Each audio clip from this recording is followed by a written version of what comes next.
Boa noite, meus irmãos. Paz do Senhor Jesus. Amém. Eu quero convidar você a abrir a sua Bíblia comigo em Josué, livro de Josué, capítulo 7. Nós damos aí prosseguimento à nossa exposição do livro de Josué.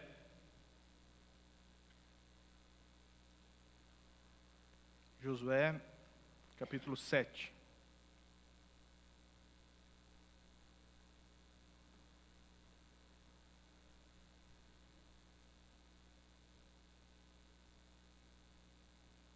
Josué, capítulo 7.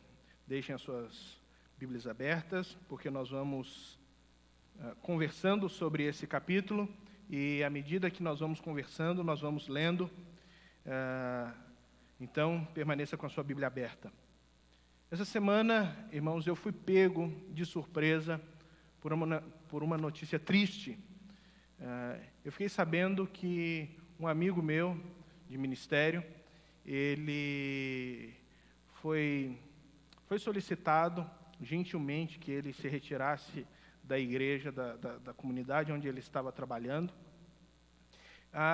por uma incompatibilidade entre o exercício pastoral que ele estava exercendo e o perfil da igreja. Então, por incompatibilidade entre o pastor e a igreja, foi solicitado, então, que ele se retirasse daquela comunidade onde ele estava exercendo o seu trabalho. É interessante porque um dos motivos foi justamente pela tônica da mensagem que ele estava pregando nos últimos tempos. E o grande problema surgiu porque a tônica da mensagem tinha a ver com pecado. Então, gentilmente, algumas pessoas daquela comunidade, que é uma comunidade nascente, que é o início de um trabalho ainda, chamaram esse pastor e disseram: olha, a tônica da mensagem não é para nós. Falar sobre pecado aqui não funciona. Nós precisamos trazer outros tipos de mensagens, porque falando a respeito de outro tipo de mensagem que nós vamos atrair pessoas e nós vamos fazer com que essas pessoas permaneçam. Se continuar nesse assunto, as pessoas vão acabar saindo da igreja e nosso trabalho vai acabar morrendo. Então, nós não queremos mais que dê continuidade a esse tipo de assunto e, então, o perfil do senhor é um perfil de ensino bíblico, é um perfil de um ensino expositivo das Escrituras, então não tem compatibilidade com a nossa igreja, então nós vamos pedir o Senhor para poder procurar um outro trabalho, um outro ministério, porque também nós vamos procurar um pastor que tenha mais ou menos o perfil da nossa igreja. Foi justamente isso que aconteceu. E aconteceu justamente em uma semana em que o texto que nós vamos trabalhar aqui, nessa noite, fala justamente sobre pecado. Fala justamente sobre um assunto que é fundamental, é primordial, um assunto que ele é necessário ser tratado dentro da igreja, porque ele faz parte do Evangelho. Nós não podemos excluir da mensagem cristã a tônica do arrependa-se, de levar as pessoas a refletirem sobre o pecado, a refletirem sobre o estado de pecado e o abandono do pecado para andar com Deus. Se nós não ministrarmos a respeito desse assunto, nós desconfiguramos o Evangelho. E essa mensagem que nós vamos trazer, que nós vamos carregar, não é a mensagem do Evangelho. E nós vamos ver justamente a respeito de como o pecado ele é totalmente destrutivo na mensagem de hoje, e como é seguro para as pessoas ouvirem a respeito do pecado, e como é justamente o chamado da mensagem ao arrependimento que faz com que as pessoas tenham a sua vida transformada, tenham as suas mentes transformadas, tenham um relacionamento íntimo com Deus e tenham em si um trabalhar do Espírito Santo que conforma a sua vida e o seu caráter com a imagem do Cristo ressurreto, com a imagem de Cristo Jesus. É justamente essa mensagem, irmãos, do arrependam-se, que faz com que nós nos tornamos verdadeiramente cristãos. Então, hoje nós vamos falar sobre o destrutivo poder do pecado.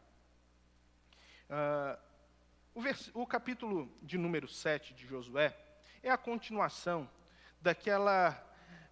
dessa história maravilhosa que nós encontramos no livro de Josué, que é a história de como o povo ele entra e toma posse, se apropria da terra prometida. Como Deus maravilhosamente conduz o seu povo para atravessar o Rio Jordão, saindo do deserto, entrando na terra prometida e conquistando cada um daqueles povos que haviam se estabelecido em cidades naquela região, na região da terra de Canaã. Então agora, Deus através do seu poder, Deus através de grandes milagres, vem fazendo com que o povo possa vencer cada uma das suas batalhas. Nós vimos que a primeira batalha a ser vencida era uma batalha natural. Era a necessidade de ultrapassar uma barreira natural que estava diante deles e que fazia com que as suas perspectivas se tornassem muito difíceis para alcançar o outro lado da terra e então poder tomar posse da terra, que era o Rio Jordão. Atravessar o Rio Jordão para uma multidão de 1 milhão de pessoas não era fácil. Mas o que Deus faz? Deus, então, através de Josué, vai fazer com que aquele rio, ele, através de um milagre, seja barrado, e as águas se tornem uma muralha, e todo aquele povo consiga atravessar, todo aquele exército consiga atravessar o Rio Jordão a pé enxuto. E quando os outros povos, eles percebem esse evento tão maravilhoso da parte de Deus, o coração deles desfalece. Logo à frente, ele vai ter um encontro, Josué vai ter um encontro maravilhoso com o general do exército do Senhor, que é a manifestação do próprio Cristo, no meio daquele exército, dizendo: olha, sou eu que estou com vocês, sou eu que vou à frente de vocês. A vitória de vocês é garantida não por causa do poder, da capacidade de vocês, porque todos os outros povos são maiores, mais bem armados que vocês, e já estão mais bem estabelecidos na terra, mas a vitória de vocês está garantida porque eu estou no meio de vocês, e eu sou o general que conduz vocês. Depois nós vemos, mais uma vez, a instrução do Senhor a respeito da tomada da cidade de Jericó. Quando, através de um evento poderosíssimo do nosso Deus, as muralhas caem diante do exército de Israel. Então, isso possibilita o exército a entrar na cidade e conquistar aquela cidade que era inexpugnável. Era impossível para aquelas pessoas entrarem em Jericó. Nós precisamos lembrar que a melhor defesa naquela época era justamente você ter muros imensos que impediam os inimigos de entrar na cidade. Naquela época não existia pólvora. Depois da pólvora, muro não teve mais sentido. Mas até aquele momento, era uma estratégia fantástica. Ninguém conseguia entrar, ninguém conseguia ultrapassar aquelas muralhas e facilmente os flecheiros conseguiam acertar do alto da muralha os inimigos. Então, a cidade de Jericó era uma cidade inexpugnável. Mas Deus, através do seu poder, fez com que aquelas muralhas caíssem e então proporcionou a todo Israel essa vitória maravilhosa. Depois que eles saíram daquela vitória de Jericó, eles ficaram empolgados. Voltaram para o acampamento e então Josué vai chamar os generais, os líderes do povo e vai falar assim: olha, vamos agora arquitetar um plano para conquistar a próxima cidade. E essa próxima cidade era uma cidade chamada Ai. E essa cidade era uma cidade pequena, tanto é que Josué envia alguns espias, alguns espiões, que vão até a cidade, olham como era a organização, qual era o poder da cidade, o poder militar, as suas defesas, e eles voltam com a notícia para Josué e dizem: olha, Josué, é tranquilo, lá é uma cidade pequenininha, e olha, vai ser tranquilo, nós nem precisamos de muito esforço. Olha, para que cansar o exército inteiro? Para que deslocar todo o exército? Faz o seguinte, vamos destacar apenas uma porção desse exército, e esse destacamento, então, de 2 ou 3 mil soldados, vão até a cidade de Ai, e eles vão conquistar facilmente essa cidade.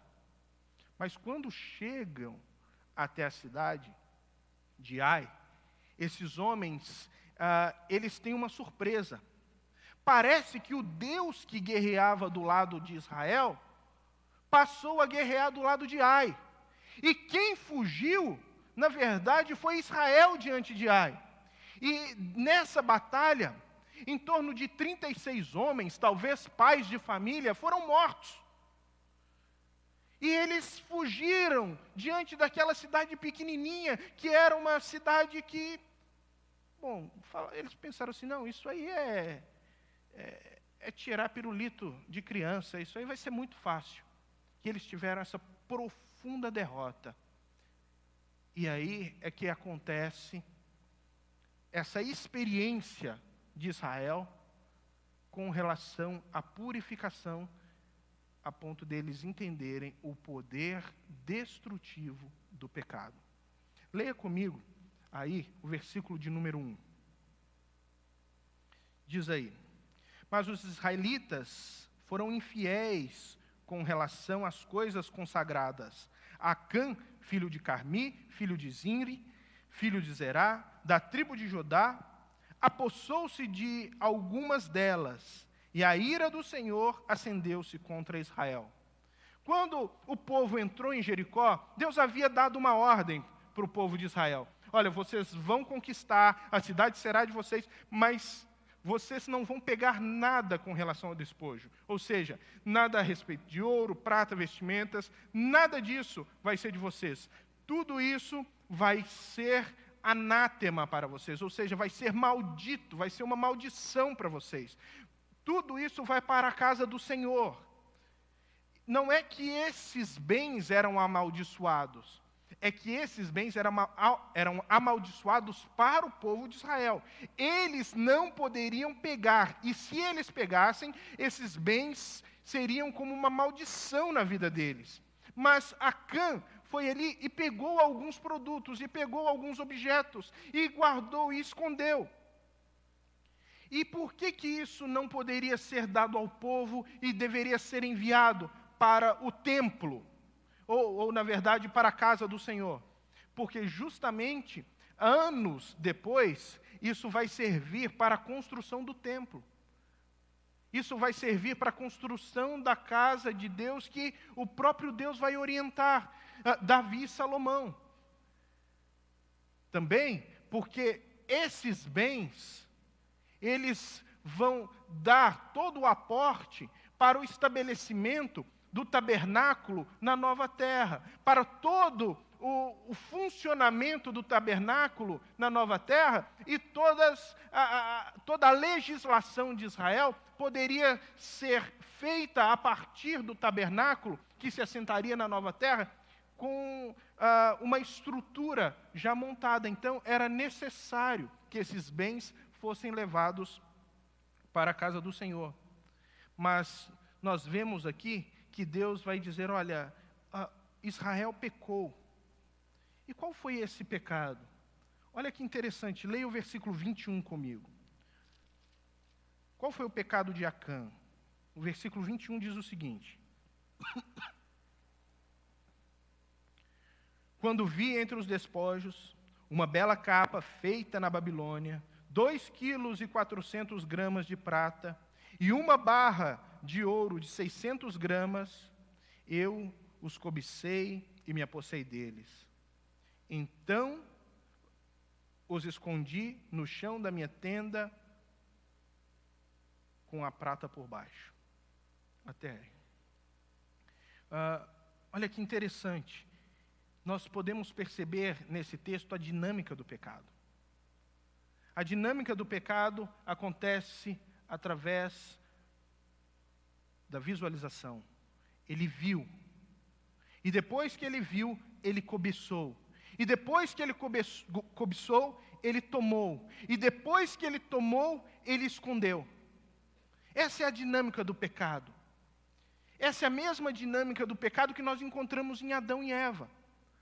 Quando Adão e Eva estão ali no Éden, e o diabo tenta Eva, você vai perceber que Eva viu o fruto, depois ela cobiçou o fruto, depois ela tomou o fruto, e depois que eles comeram do fruto, eles se esconderam de Deus. É assim que acontece quando existe pecado nas nossas vidas. Geralmente, o pecado, ele tem esse poder de nos afastar de Deus e de nos fazer esconder de Deus e das outras pessoas. Quando nós nos pegamos no erro, nós queremos nos afastar das pessoas que nos confrontam, que podem confrontar o nosso pecado, que podem confrontar o nosso erro. Nós não queremos que elas descubram que nós estamos errados. Nós não queremos que elas descubram as nossas falhas. E, em última instância, nós não queremos que Deus descubra o nosso pecado, porque nós queremos nos esconder de Deus como Adão e Eva fizeram.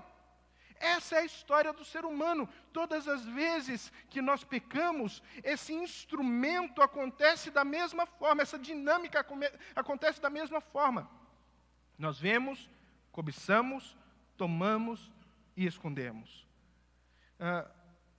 Mas é interessante, irmãos, porque o que Deus fala no versículo 1 é: Israel pecou, mas os israelitas foram infiéis. Mas foi só Acã que pegou. Mas foi só Acã. Por que, então, todo Israel pecou? Essa resposta está na doutrina da aliança. Deus tem uma aliança com o seu povo. Deus tem uma aliança comigo, mas Deus tem uma aliança comunitária. Nós, nos últimos anos, desenvolvemos uma fé muito individualista. Uma fé que tem muito a ver conosco, que tem muito a ver com as nossas necessidades pessoais, básicas, fundamentais, mas como indivíduos. Nós nos esquecemos do aspecto comunitário da fé, que a nossa fé não se desenvolve apenas na individualidade, mas ela também se manifesta na nossa coletividade. É por isso que Deus não nos vê apenas como indivíduos, mas Ele nos vê como família dEle. Ele não nos vê apenas como pessoas, Ele nos vê como corpo. Então, essa dinâmica de Deus nos enxergar como seu povo, na doutrina da aliança, nos faz membros uns dos outros, a ponto de, se você pecar, é como se eu pecasse. Se você está mal, eu preciso me ver mal. Se você está bem, isso precisa me contagiar. Se você está passando por uma dificuldade, eu preciso me compadecer e ajudar. Nós não podemos viver simplesmente uma individualidade sem compromisso com o próximo. Nós precisamos entender que tudo aquilo que nós fazemos de bom ou mal, não tem apenas um efeito pessoal, mas tem um efeito comunitário. Isso, meus irmãos, vai influenciar a sua família, a sua esposa, o seu marido, os seus filhos, a sua família no geral, a sua comunidade como igreja, e em última instância vai influenciar a sociedade inteira. Tudo o que nós fazemos não permanece apenas no âmbito da pessoalidade. Isso se propaga e se desenvolve para os nossos relacionamentos, porque nós somos seres comunitários. Quando você peca e você esconde, você pode achar que nada está acontecendo, que ninguém está vendo. Mas deixa eu explicar uma coisa para você. Deus está vendo, e as consequências para isso serão catastróficas, serão destruidoras. Isso vai afetar outras pessoas, não vai afetar só a sua vida. sempre vai afetar a comunidade, sempre vai afetar outras pessoas, sempre vai afetar a sua família. É isso que nós percebemos nesse versículo 1, quando ele vai falar assim, olha, Israel pecou. Israel foi infiel. Todo o povo foi infiel. E nós percebemos nisso a desobediência. Porque pecado é isso, irmãos. Pecado é quando nós fazemos alguma coisa que vai contra o caráter santo de Deus. Tudo aquilo que vai contra o caráter de Deus, do Deus santo, é pecado. E não é pecado só porque ofende a Deus. É pecado porque todo pecado, ele tem um retorno destrutivo para a nossa vida. Nenhum pecado vai produzir algo bom. Nenhum pecado vai produzir algo bom para você. Nenhum pecado pode produzir algum benefício para a minha vida. Só vai produzir destruição. Os versículos de 2 a 5, vamos ler. Diz assim, sucedeu que Josué enviou homens de Jericó a Ai, que fica perto de Bet-Avém, a leste de Betel, e ordenou-lhes, subam e espionem a região. Os homens subiram e espionaram Ai. Quando voltaram a Josué, disseram, não é preciso que todos avancem contra Ai. Envie apenas uns 2 ou 3 mil homens para atacá-la. Não canse todo o exército, pois eles são poucos.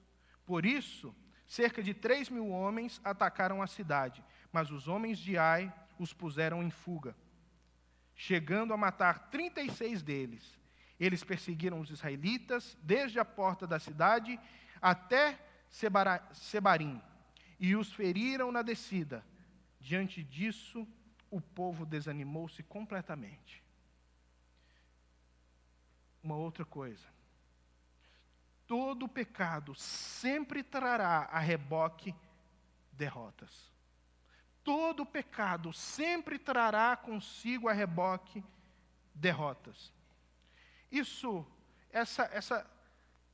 Esse trecho das Escrituras, que mostram que o povo foi até Ai na tentativa de buscar uma vitória, mas voltou com uma derrota, mostra como o efeito do pecado é destrutivo. Eles acabaram de ter uma grande vitória. Eles estavam eufóricos. Deus havia falado com eles, olha, eu sou com vocês. E Deus fez um grande milagre na vitória de Jericó. Josué não consultou ao Senhor a respeito da sua estratégia para Ai. Eles estavam convictos de que uma vitória aconteceria. Foi assim, eles chegaram a Josué, a coisa vai ser fácil lá, vai estar tudo certo. Olha, vamos enviar só um destacamento que vai conquistar a terra. Josué olhou e falou assim, a coisa lá foi... O Senhor fez grandes coisas, essa cidadezinha aí, então vai ser fácil. Eles não consultaram ao Senhor e tiveram essa grande derrota. A primeira coisa que isso nos ensina é que as vitórias do povo de Deus não tem nada a ver, irmãos, com a nossa performance, com a nossa capacidade, com os nossos dons. A vitória do povo de Deus não é garantida porque você é alguém capacitado para conquistar, para fazer apenas. Não, a vitória do povo de Deus, ela acontece por causa da presença de Deus no meio deles. Quando a presença de Deus foi retirada, eles tiveram uma grande derrota. É como se o Deus que lutava, então até aquele momento, ao lado deles, deixou de lutar ao lado de Israel e passou a lutar ao lado de Ai. E como é triste, irmãos, entendermos que o pecado faz separação entre nós e o nosso Deus. Que o nosso pecado não é compreendido por Deus como algo natural. Vitória, irmãos, não significa apenas conquista de tudo aquilo que nós queremos.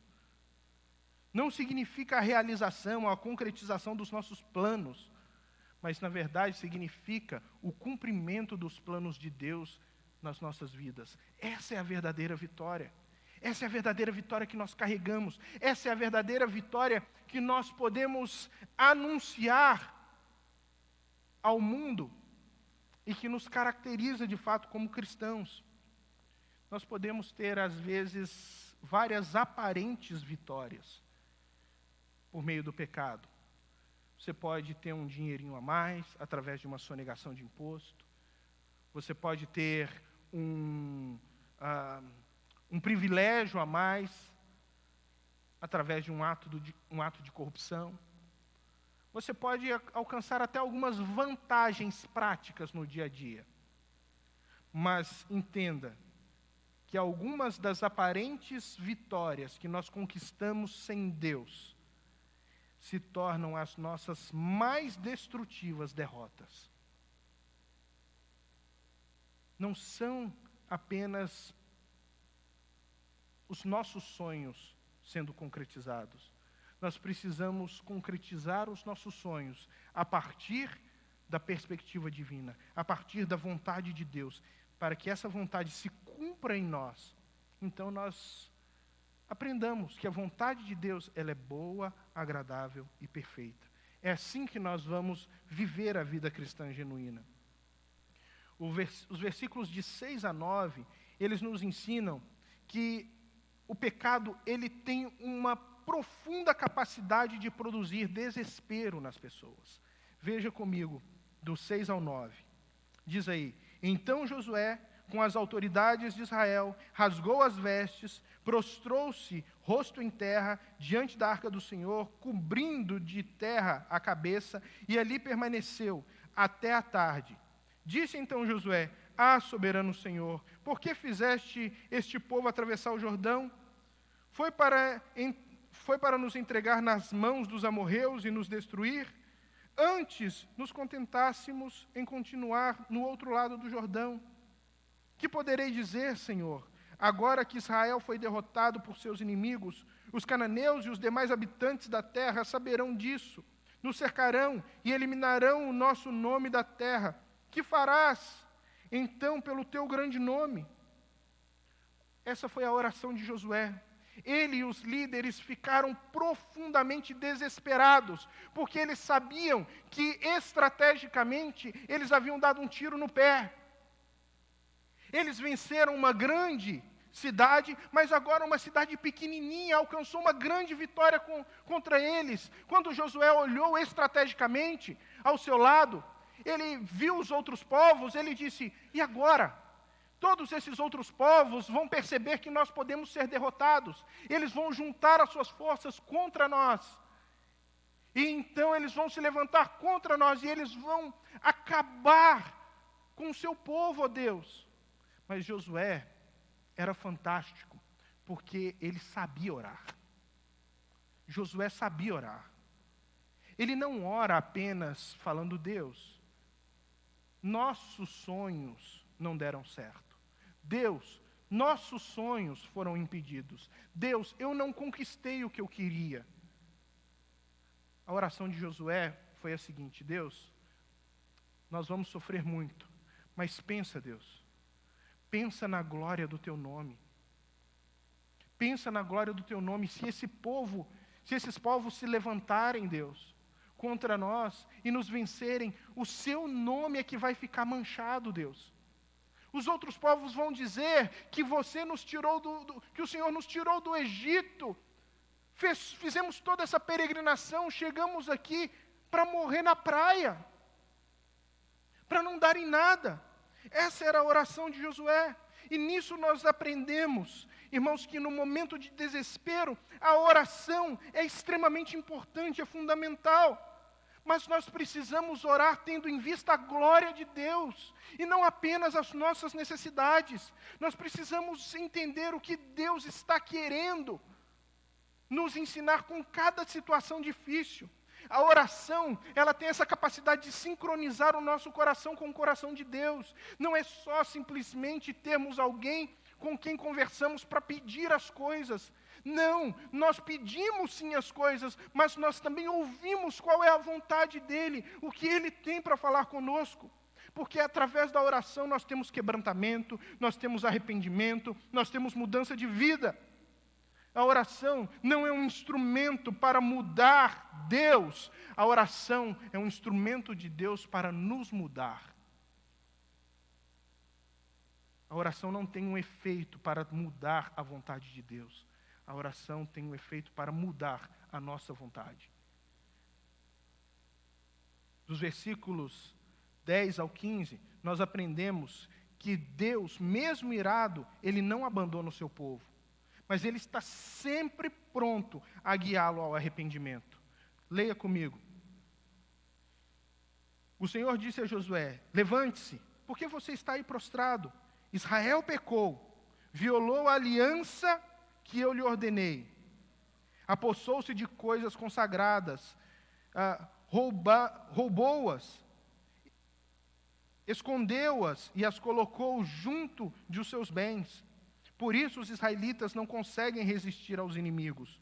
Fogem diante deles porque se tornaram merecedores de sua destruição. Não estarei mais com vocês. Se não destruírem do meio de vocês o que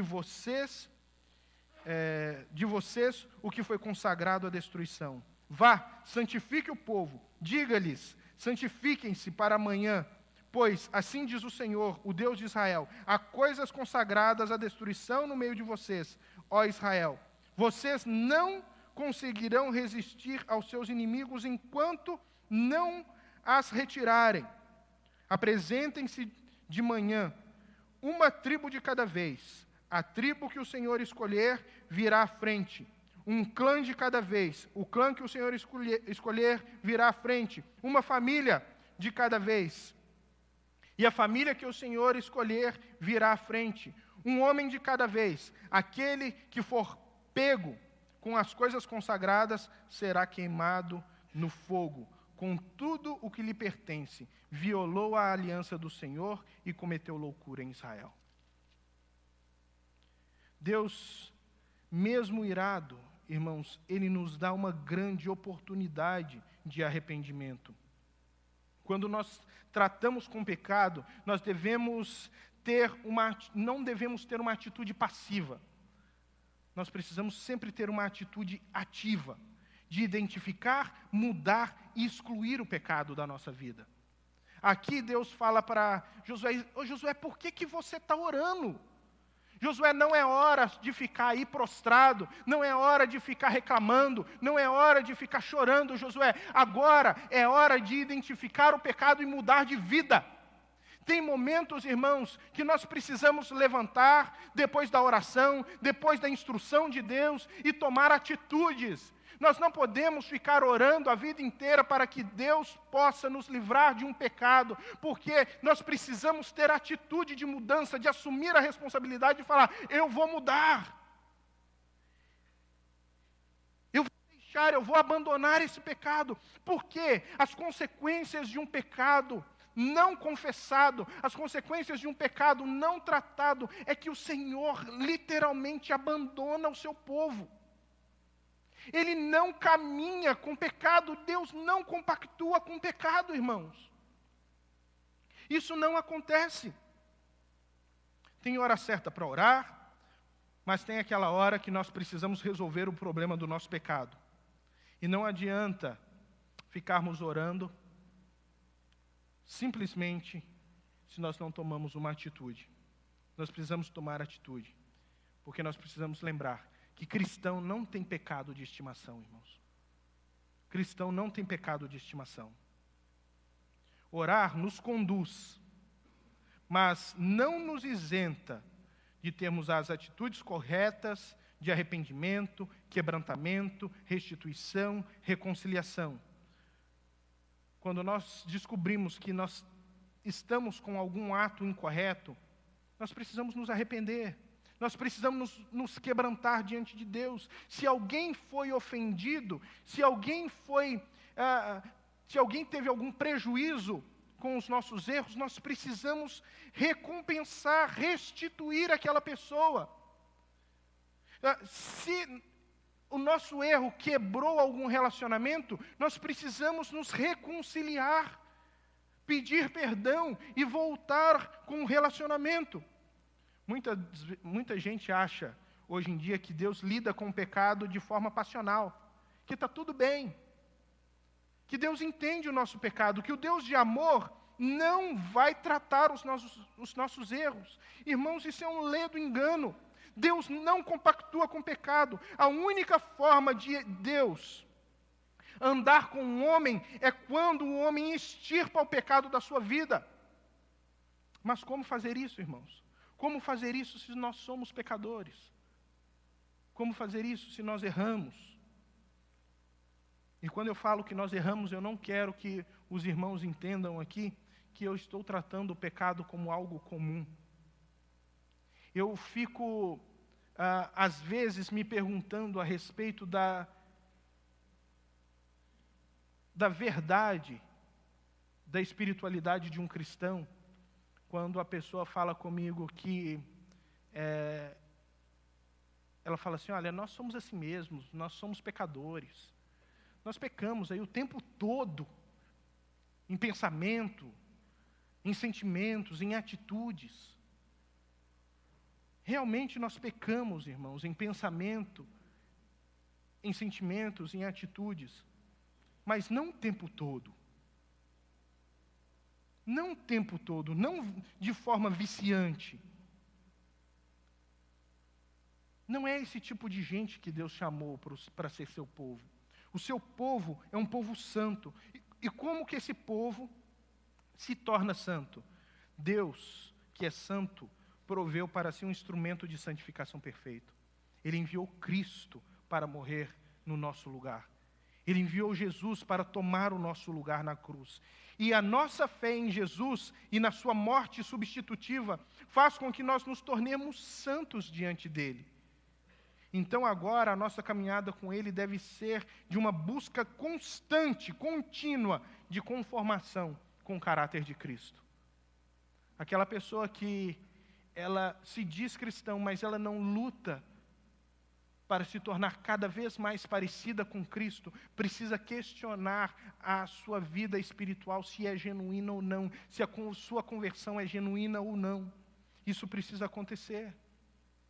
Porque de fato, irmãos, o Deus Santo sempre chama o seu povo para a santidade, sempre chama o seu povo para ser santo, porque é só através da santidade que nós conseguimos nos relacionar com Ele. É por isso que nós precisamos identificar os pecados e tirar o pecado da nossa vida. E entenda uma coisa, apesar de tudo, não é o pecado que nos afasta de Deus, ou que afasta Deus de nós. O que afasta Deus de nós é o pecado não confessado. É o pecado que nós não estamos dispostos a abrir mão dele. É o pecado que nós não estamos dispostos a nos arrependermos dele.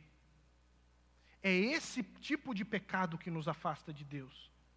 Por isso, o arrependimento, ele é extremamente importante. É por isso que o chamado de Jesus no Novo Testamento é um chamado ao arrependimento. Arrependam-se.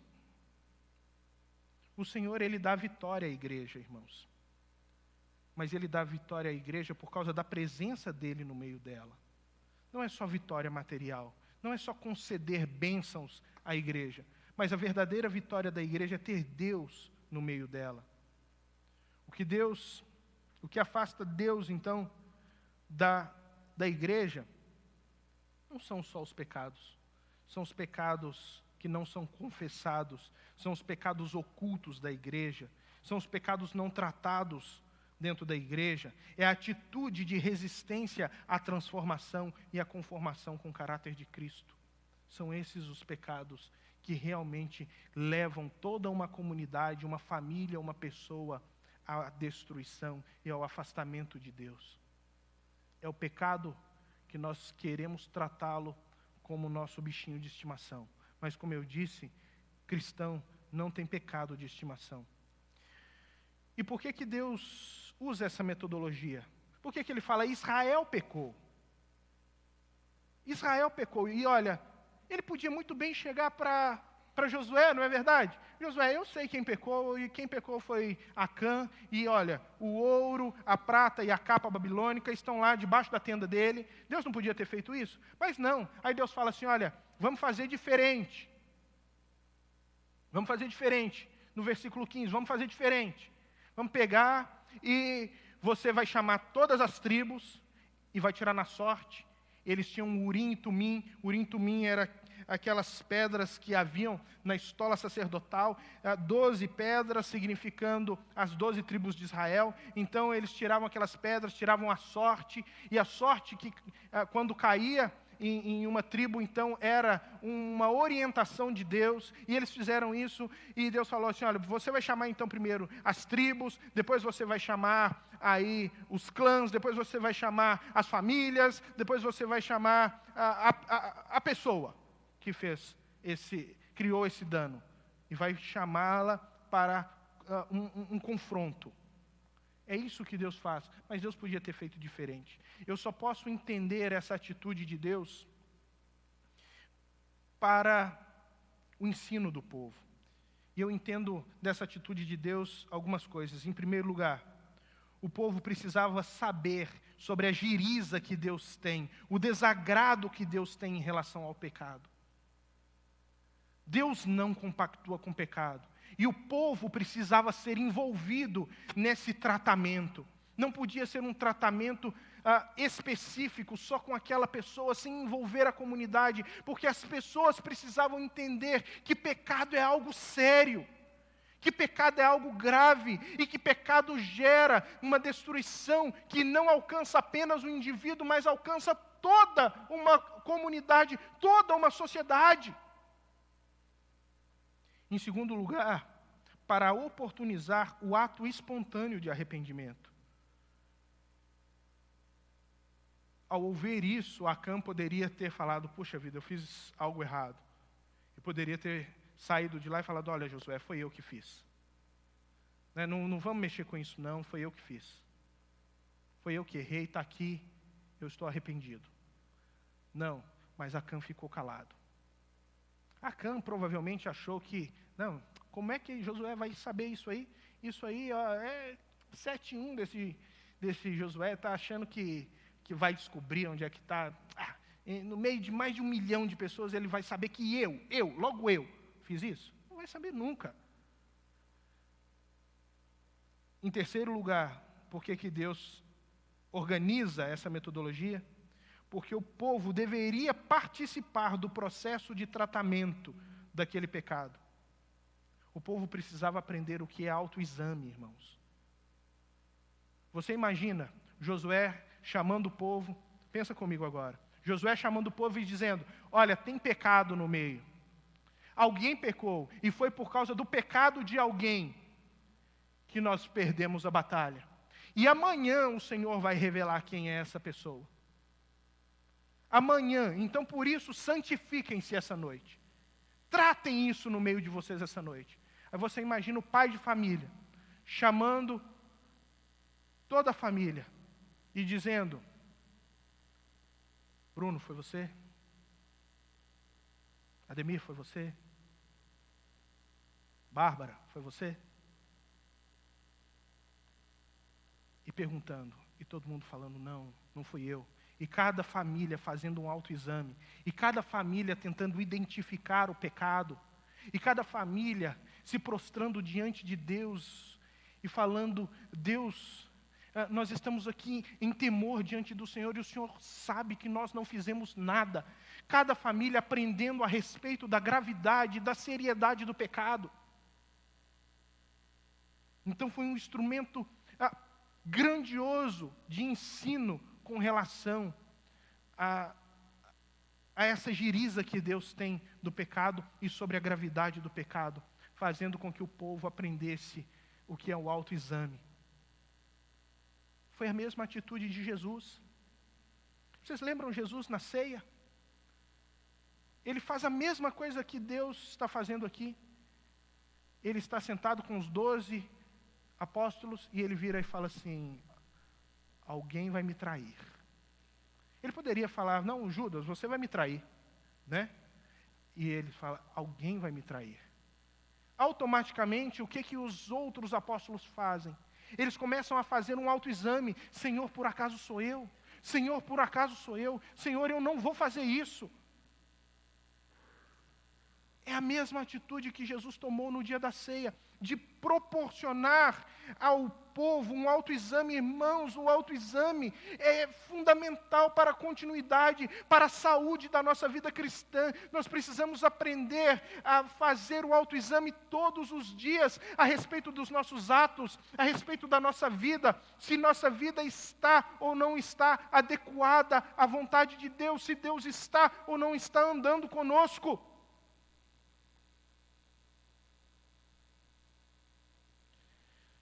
Do versículo 16 ao versículo 21, nós aprendemos também, irmãos, que o pecado, ele nunca fica encoberto. Deus pode, irmãos, nos perdoar, mas o pecado, ele nunca fica encoberto. Veja comigo do 16 ao 21. Na manhã seguinte, Josué mandou os israelitas virem à frente segundo as suas tribos, e a de Judá foi escolhida. Os clãs de Judá vieram à frente, e ele escolheu os Zeraitas. Fez o clã dos Zeraitas vir à frente, família por família, e o escolhido foi Zinri.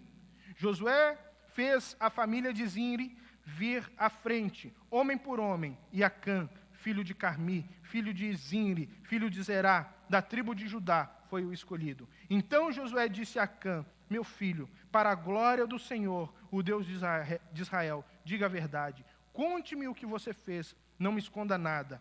Acã respondeu, é verdade, que pequei contra o Senhor, o Deus de Israel. O que fiz foi o seguinte, quando vi entre os despojos a bela capa feita na Babilônia, 2,4 kg de prata, uma barra de ouro de 600 gramas, eu os cobicei e me apossei deles.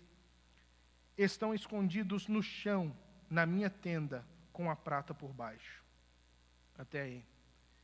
Quando nós pecamos, irmãos, o pecado ele nunca fica encoberto. Nós vemos aqui que até então, o Acã achava, não, esse negócio nunca vai ser descoberto. Eu posso fazer escondidinho aqui que ninguém nunca vai saber. Irmãos, Deus sabe. Deus sabe e Ele sempre traz à luz os nossos pecados. Ele sempre traz à luz os nossos erros, seja hoje, seja na eternidade. Nenhum pecado fica escondido. Nenhum pecado. Você imagina Acã ali, falando, isso não vai acontecer nada, não vai acontecer nada. E de repente, tiram a sorte e cai na tribo de Judá. Ele falou, opa, de 12 saiu a minha, a forca já começou a apertar. Aí dali a pouco sai o clã dele. Ele falou, e agora? E dali a pouco a família dele. Ele falou assim, pronto. Quando chegou nele, é interessante que ele estava profundamente arrependido. As palavras de Acã mostram um profundo arrependimento. Ele falou assim, olha, foi eu mesmo. Ele não tentou esconder as coisas. Eu trabalho com gente há muito tempo. E quando a pessoa ela chega e fala assim, olha, eu errei mesmo, mas... E ela quer dar uma desculpa para os erros dela, pode saber, provavelmente ela não se arrependeu. Ela está com medo das consequências, mas não está arrependida de fato daquilo.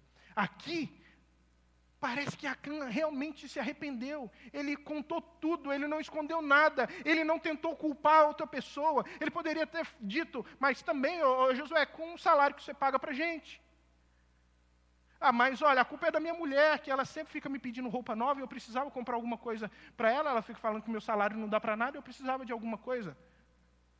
Nós sempre temos facilidade de culpar isso, ou aquilo, ou aquela pessoa, dar uma desculpa para o nosso pecado, mas ele não fez isso, ele assumiu a responsabilidade, irmãos. Porque o pecado, ele nunca fica encoberto. Mas, por outro lado, o texto também nos ensina que, apesar disso, apesar de um pecado nunca ficar encoberto, Deus Ele nos trata sempre com justiça. Sempre com justiça.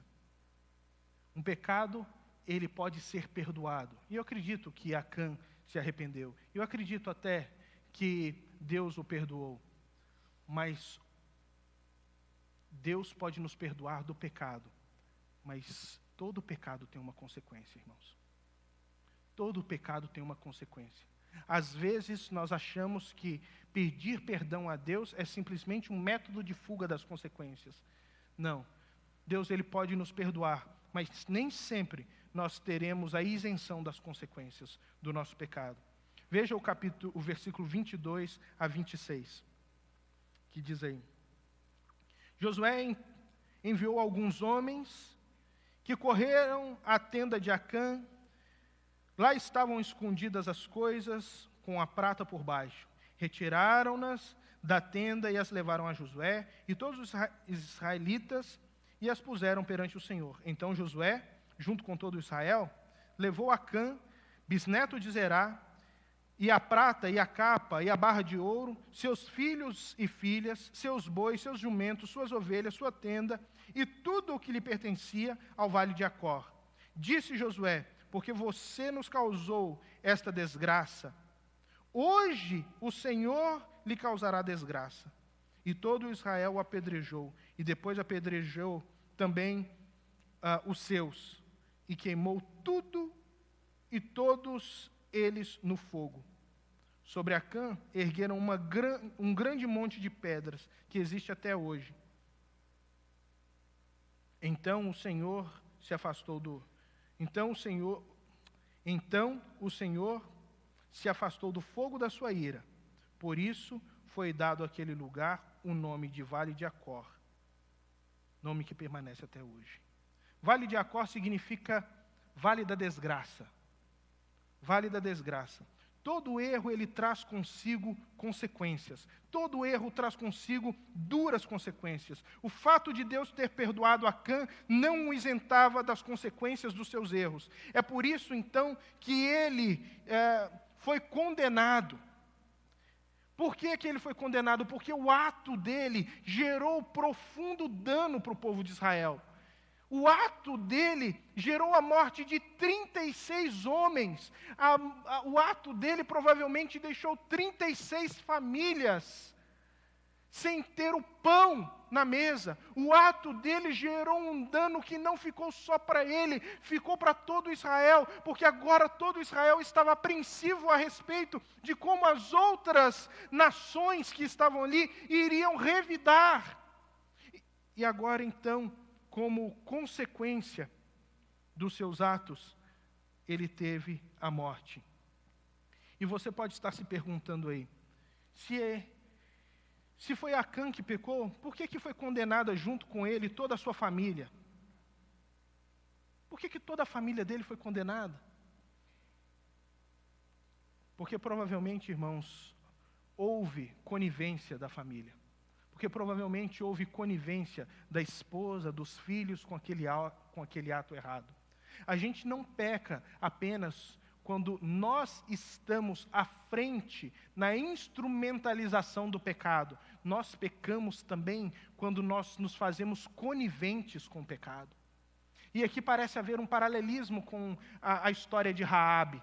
Assim como Raabe, pela fé, creu em Deus, e toda a sua família que estava com ela, tomaram a mesma atitude de crer em Deus e foram salvos, mesmo ela sendo uma prostituta, eles foram salvos e foram isentados da condenação da cidade de Jericó. Agora, alguém que estava no meio do exército de Deus, que agiu contra a vontade de Deus, ignorando a santidade de Deus, juntamente com a sua família, em concordância com a sua família, tem também as consequências desse abandono dos caminhos de Deus.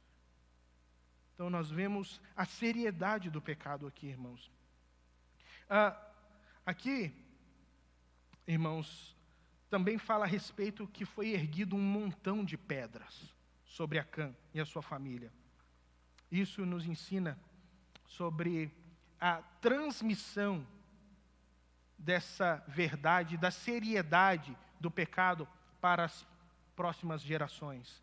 Deus ergueu esse montão de pedra, ou esse montão de pedra foi erguido como representação para as futuras gerações a respeito da seriedade do pecado. Cada criança que passasse com os pais ali, pai, o que é aquele montão de pedra? O pai poderia falar, filho, aquele montão de pedra foi quando Acã pecou. Porque o pecado é algo sério. Porque Deus não compactua com o pecado. Nós também temos o nosso montão de pedras, irmãos, que nos lembra a respeito da seriedade do pecado. Se chama Bíblia, se chama Palavra de Deus. E nós podemos nos perguntar, como então, sendo eu pecador, eu vou fugir, eu vou escapar do olhar do justo juiz que sonda toda a terra? Como é que eu vou escapar? Se Deus sabe o meu pecado, se Deus sabe o meu erro, você não pode escapar. Nem eu posso escapar. É por isso, então, que o seu pecado, ele não ficará impune. O meu pecado não ficará impune. A condenação, ela virá e ela será aplicada sobre a minha vida e sobre a sua vida. E nós poderíamos até usar o termo no passado, no pretérito, dizendo que a condenação já veio. O nosso pecado não ficou impune. A justiça já foi aplicada. A condenação já foi aplicada sobre a minha vida e a sua vida. Quando? Quando Cristo tomou o nosso lugar na cruz. Ele tomou o nosso lugar na cruz para que nós não precisássemos ser apedrejados, para que nós não precisássemos ir para a cruz. E agora, diante desse olhar do Cristo crucificado, nós entendemos que a santificação não é apenas uma ordem para o seu povo, para o povo de Deus, é um grande privilégio. É por isso que Paulo vai dizer, nós não precisamos mais servir ao pecado como escravos. Porque agora nós temos o privilégio de podermos andar como santos diante de Deus, porque Cristo está sendo visto em nós. E quando nós dizemos a respeito da transformação que esse Cristo causa no nosso caráter, nós precisamos entender que, além de tudo, estamos sendo munidos de poder para viver vida santa, porque o Espírito Santo de Deus habita em nós e nos capacita a viver em santidade. Então, esse é o evangelho bonito do Cristo que morreu no nosso lugar e então pagou a dívida que era contra nós. No entanto, essa que é a grande beleza do evangelho, nos diz, para que nós não sofrêssemos uma condenação como a condenação de Acã, Deus sofreu essa condenação no nosso lugar, no alto da cruz, tomando a minha dívida e a sua dívida. Que essa mensagem, irmãos, possa trazer clareza a respeito da realidade do pecado e de como o pecado é profundamente destrutivo, mas ao mesmo tempo que traga profunda esperança e alegria ao seu coração, por você servir um Deus tão bom que tomou o seu lugar na cruz, e que motive você cada vez mais a servi-lo e a servi-lo em santidade. Que Deus abençoe a sua vida, as nossas vidas. Amém? Vamos ficar de pé, vamos orar.